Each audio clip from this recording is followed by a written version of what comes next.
صبح شما بخیر باشد. کوربرون بینیاد عزیزی رادیو زودی شالو گلخوجه هستم. ساعت رسو هفت با وقت پراگ در کنار شما با خبرهای تازه. امروز چهارشنبه 17 ایول است و باوری دارم که چند دقیقه با ما خواهید بود برای شنیدن خبرهای تازه تاجیکستان و جهان. امروز در پراگ هوا ابری بود. انتظار می‌رود که حرارت روزانه تا 23 درجه را تشکیل نماید. در مسکو روزانه هوا بارانی است و تا 20 درجه گرم خواهد بود. در سنت پترزبورگ هوا ابری است و حرارت تا 21 درجه بالا می رود. امروز در دوشنبه هوا آفتابی است و گرمی دوام روز 41 درجه را تشکیل خواهد داد. نو کارمند زندان خوجند در رابطه با آشوب در این محبس به زندان محکوم شده. رستم شاهمراد وزیر عدلیه روز 16 ایول در پاسخ به سوال رادیو زودی گفت حکم این نفران در دادگاه صادر شده است ولی از دادن جزئیات از جمله هویت محکوم شده و هم مهلت حکم آنها خودداری کرد. به قول وزیر عدلیه این نو کارمند زندان با سوء استفاده از مقام و خنک نظری گناهکار دانسته شده.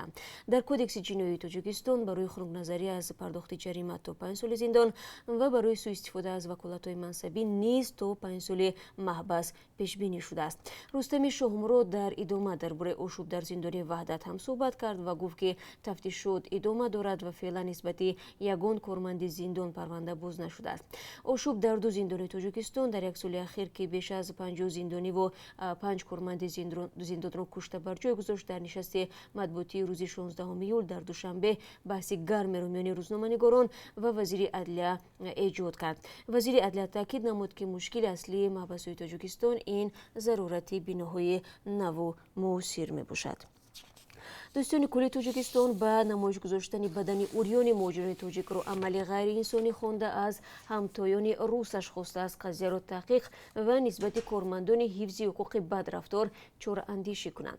مسئولان دوستانی میگویند که عکس‌های اوریان و شم‌های دریده مهاجران را آنها نیز از رسانه‌ها دیدند و فوراً به دوستان کلی روسیه نامه ارسال کردند. 8 مهاجر تاجیک با گمان قتل ورزشکار روس سرگئی چویف بازداشت شدند. سرگئی چویف استاد گشتی یونانی و رومی شب 7 و 8 ایون در منطقه جنوب و غربی شهر مسکو کشته شد. رسانه‌ها نوشتند که گویا مهاجران استاد ورزش را به کول پرتافتند و او در زیر آب نفسگیر شده است. دادگاه روز 10 ایون حکمی تا ماه آگوست در بازداشت ماندن 6 نفر آنها را صادر کرد و خواست 2 تن دیگر از این کشور اخراج شوند. یوسف رحمان دوستان کلی تاجیکستان روز گذشته گفت هنوز پاسخ نامه خود را از روسیه انتظارند.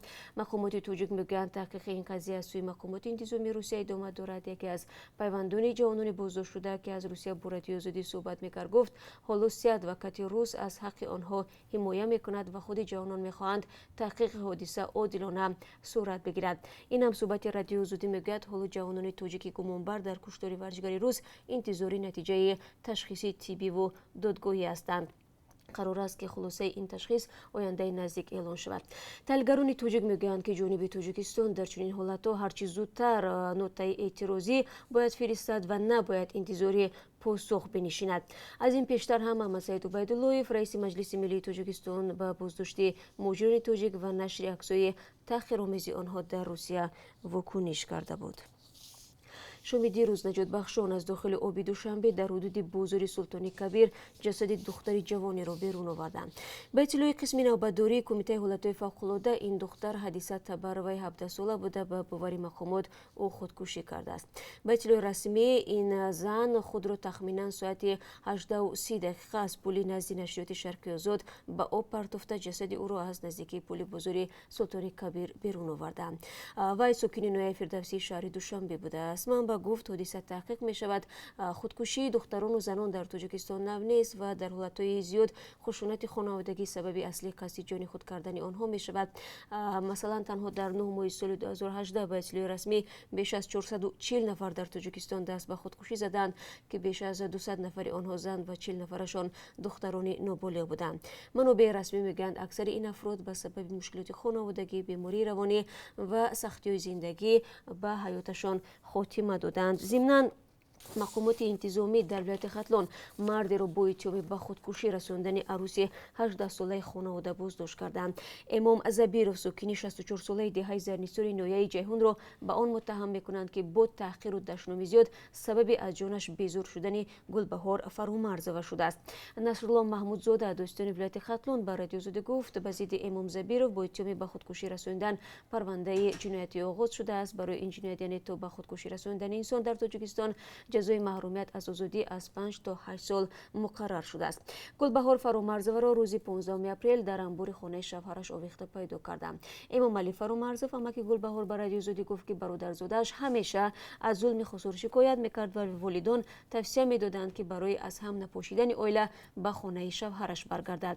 گلبهار فرامرزوه سال 2018 با رجب علی زبیرov ازدواج کرده است. بعد از 6 ماه ازدواج شوهرش به مهاجرت رفته یگانه کلین در خانواده شوهرش بوده است. بعد همین دیگر شوهر او را زنده ندید. وقتی خودکشی گلبهار او در روسیه بود. امروز عائله‌های قربانی‌های فاجعه در شرق اوکراین از پنجمین سالگرد سرنگونشوی هواپیمای مالایزیا که حیات 298 نفر از جمله 80 کودک را از بین برده است یاد خواهند کرد. هواپیمای خطسیر امستردام کوالالامپور 17 ایول سال 2014 در حریم هوایی زیر نظارت جدایخواهان رو به روسیه هدف موشکی بوک قرار گرفت. در هلند مراسم یادبود دیروز در شهر یلورسوم آغاز یافت. 193 قربانی شهروند هلند بودند. جدا از آن کنفرانس بخشیده به سرنگونشوی پرواز می ای جی 17 شرکت هوایی مالایزیا در هلند و واشنگتن در تاریخ 16 ایول دایر شد. توجیکستان در نیم سال اول به افغانستان حدود 1 میلیارد کیلووات ساعت نیروی برق صادر کرده. قصد دارد تا آخر سال این رقم را تا به 1.5 میلیارد برساند. همزمان با مساعدت مالی سازمان‌های مالی بین‌المللی توجیکستان تصمیم گرفته است حدود 135 روستایی هممرز افغانستان با ولایت‌های بدخشان و ختلان توجیکستان را با نیروی برق تامین کند. انتظار می‌رود اتحادیه اروپا، بانک جهانی و بانک آلمان ساختمان نیروگاه سبزار در رودخانه شاخدره در ناحیه روشقلعه ولایت مختار کوهستانی بدخشان توجیکستان را با مبلغ 55 میلیون دلار سرمایه گذاری کنند. ساختمان این نیروگاه آغاز شده قرار است تا 80% نیروی برق تولید این نیروگاه توسط خطای انتقال نیروی برق شرکت پومیر انرژی به افغانستان صادر شود. این نکته را عثمان علی عثمانزاده وزیر انرژتیکا و ذخیره‌های آبی توجیکستان 15 ایول در نشست خبری در دوشنبه اعلام کرد و گفت طول ماه‌های اخیر در این زمینه با سازمان‌های مالی جهانی مذاکرات ادامه داشته توافق نهایی به دست آمده است. سال گذشته در کنار افغانستان توجیکستان به ازبکستان نیز حدود 1.5 میلیارد کیلووات ساعت نیروی برق را با ارزش 2 سنت آمریکایی برای هر 1 کیلووات ساعت صادر کرده بود. کمیته حفظ محیط زیست توجیکستان میگوید به درخواست وزارت تندرستی و حفظ اجتماعی برای دریافت اجازه جمع‌آوری و کارکرد شیره کمال پاسخی رد داده است. همراه قول احرارов یک مسئول کمیته روز 16 ایول در صحبت با رادیو زاده گفت به وزارت تندرستی توصیه دادند که شیره کمال را از شرکت فراز دسترس نماید. مصاحب رادیو زاده در پاسخ به این سوال که چرا به وزارت اجازه ندادند پاسخ داد که بر طبق قراری حکومت شرکتی که میخواهد به جمع‌آوری و کارکرد شیره کمال مشغول شود باید تکنولوژی زمانوی داشته باشد، ولی وزارت تندرستی چنین تکنولوژی را ندارد. احرارov افزود وزارت تندرستی میخواست سال تا 2 تن شیره کمال جمع و از آن دارو سازد. مسئول کمیته حفظ محیط زیست افزود برای دریافت اجازه‌نامه جمع‌آوری و کارکرد شیره کمال محدودیت نیست و هر شرکتی که دارای تکنولوژی به طلبات جوابگو است میتواند برای اجازه‌نامه مراجعت کند. توجه وزارت تندرستی به شیره کمال در حالی است که در توجیکستان حالا تنها شرکت فراز و مینو فارم اجازه جمع‌آوری شیره کمال را دارند و خلاص.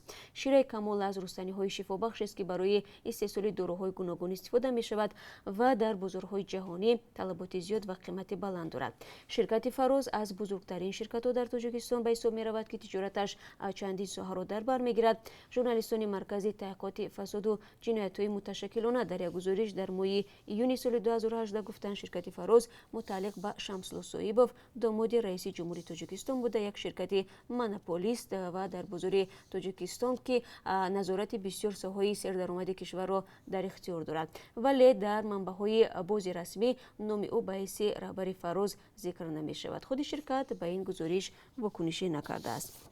و یک خبر ورزشی هم است. دسته منتخب فوتبال تاجیکستان در بازی نهایی هیرو اینترکانتیننتال کاپ 2019 که روز جمعه 19 ایول در شهر احمد آباد هندوستان در ورزشگاه اکای آرینا برگزار می شود با تیم ملی کره شمالی رقابت می کند. رقیب منتخب تاجیکستان در فینال این مسابقه بین قروی بعد انجام بازی آخرین سبقت گروهی شب سه‌شنبه 16 ایول میان دسته های منتخب هندوستان و سوریه معلوم شد. باید گفت که منتخب سوریه تنها در مورد پیروزی در این دیدار به فینال می برآمد، ولی بازی با حساب مساوی 1-1 خاتمه یافت. یادآور می شود منتخب تاجیکستان 15 ایول بازی دور آخرین سبقت گروهی را به تیم ملی کره شمالی با حساب 0-1 باخته بود. همین طریق منتخب تاجیکستان در سبقت گروهی در جدول مسابقه با 6 امتیاز در جای اول قرار گرفت. منتخب کره شمالی نیز 6 امتیاز به دست آورد، ولی با در نظر داشته تناسب توپ‌ها مقام دوم را کسب نبود. منتخب سوریه با 4 امتیاز سوم شد. تیم هندوستان با 1 امتیاز جای چهارم را اشغال کرد. شرکت در این سبقت برای تاجیکستان یک دوره آمادگی به مرحله دوم انتخابی قهرمانی جهان 2022 محسوب می شود که ماه سپتامبر امسال آغاز می یابد. و طبق قرب اسعار خارجی که برای امروز از سوی بانک ملی تعیین شده است، قرب چنین است: $1 9.43 درهم، 1 یورو 10.59 درهم و 1000 روبل روسی برابر است به 150.20 درهم. با سپاس از یکایک شما بینندگان عزیز که طول چند دقیقه با ما بودید و خبرها را از رادیو آزادی و از آزادی ویدیو شنیدید. فراموش نکنید که در دوام روز باز با شما ملاقات داریم در پخش مستقیم و در همین جا. روزی شما بخیر باشد و ما را همراهی کنید.